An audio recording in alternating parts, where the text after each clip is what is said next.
Hello there. The unpleasant whiff of Eco-Loon hypocrisy constantly surrounds us.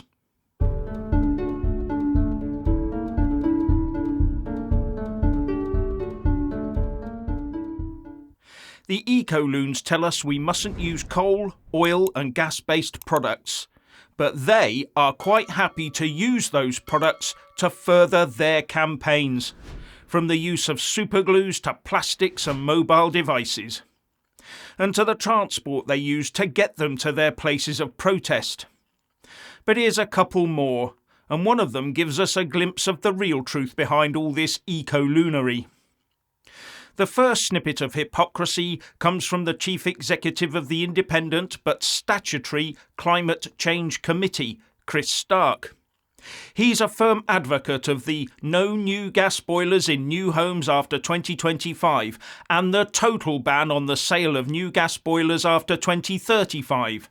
And he wants everyone to have a heat pump. But he was questioned by MPs on the House of Commons Environmental Audit Committee, and this is what he told them when asked a question by Labour MP Hilary Benn. Dramatic and instant and very, very quick intervention. You're very kind. Gas boiler breaks tomorrow. I've got many constituents, and so have all the members around the table, who can't afford a heat pump. I agree with what you say about the technology. So if we don't have a plan to make it affordable for people who can't otherwise afford it, how are we going to hit the target? Well, that's what we need. So I think there is a big benefit in using a heat pump. So once you have it and once you've made the capital expenditure in it, you can actually have very cheap heat, especially if you've got a well-insulated home. But as you say, the capital cost of it is too high at the moment. And it can be brought down, but that won't happen unless there's scale installation and scale production. And that is one of the biggest barriers. There isn't an installer community for heat pumps at the moment. So I've got a gas boiler, I wish I didn't, but I live in a flat and a heat pump's a very difficult thing to put in there. The gas boiler guy who comes around and fixes my gas boiler that breaks very often tells me they'll never work. Now, that's a problem. And he knows what I do. So I have a gas boiler. I wish I didn't. Too expensive. Too difficult to install in flats. Must be cheaper. I wonder if he also uses a gas cooker. And there's something that is never mentioned. Why is there no ban on new gas cookers? Why no scrappage scheme to replace them with electric cookers? It was proposed some years ago, but no concrete action has come about.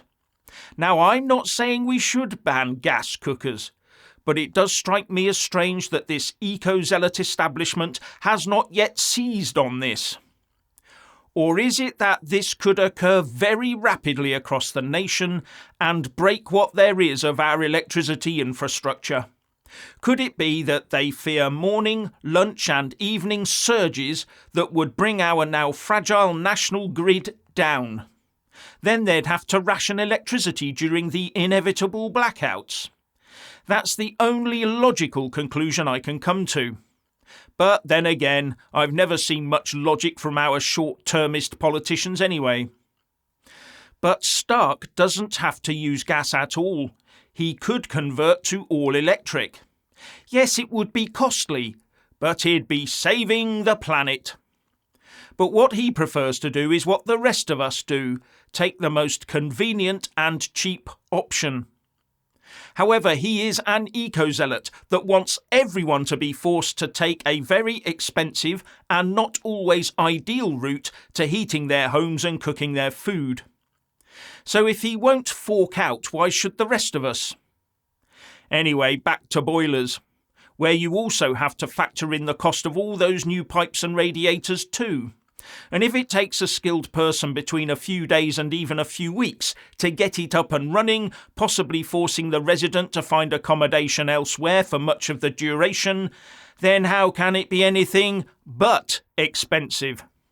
And you can't magic up a huge team to do that overnight in every house. It takes a long time to get that established, and it costs money to do it. And lumping it all onto the taxpayer would send the costs soaring as installers flocked in with inflated prices, knowing the government, no, the taxpayers, will always cough up. I bet Serco would suddenly become very proficient at installing heat pumps, in the same way they're filling our hotels with English Channel pioneers. But I suspect that's exactly what Stark would like to see: increased taxes to fund a socialist conversion of all buildings to heat pumps, and rip out all gas boilers, and possibly leave to freeze and ruin or even demolish those properties that can't be converted. But whatever, this is just more Eco-Loon hypocrisy. Now to the second case. You've all probably heard of Roger Hallam, the founder of the annoying Just Stop Oil rabble. Now, believe it or not, he is against Sadiq Khan's ultra-low emission zone expansion. Yes, I'll say that again. The founder of Just Stop Oil is campaigning against the ULEZ expansion. But isn't he against the use of cars, especially the older, more polluting vehicles? No. His anti-ULEZ stance is not emissions-based. It's based on politics. Politics above what he says he's actually fighting for. His complaint is that the ULEZ is, get this, intrusive and regressive in that it hits the least well-off the hardest. Intrusive. Just like the antics of those involved in the little band of brothers he founded. And then came the pronouncement in a response to a Guardian column by Professor Devi Sridhar telling us how wonderful the ULEZ and low-traffic neighbourhood schemes are, where Hallam said, "What is needed are citizens' assemblies to give popular democratic legitimacy to the transition and to make sure the rich pay their way." Citizens' assemblies. And here was me thinking we had parish councils to district councils to county councils to Westminster, full of those that we elect to make these decisions, sometimes electing very badly. However, Citizens' Assembly is commie speak for a new red system of governance. This is Hallam showing us his communist credentials. I personally have no doubt Hallam would impose ULEZ-style restrictions on all of us, but in a commie fashion, where only the right people are inconvenienced and have to cough up. Anyway, now to the more interesting bit. A few hours after Hallam's comments, there was an anti-ULEZ demonstration in Bromley, in the southeast of London, where some of the protesters had their anti-ULEZ stickered cars targeted and their tyres slashed. Not let down, slashed. Criminal damage. And it doesn't take a rocket scientist to work out the people who feel emboldened enough to do that. Because they've been allowed by the law to become ever more dangerous, and it has to stop.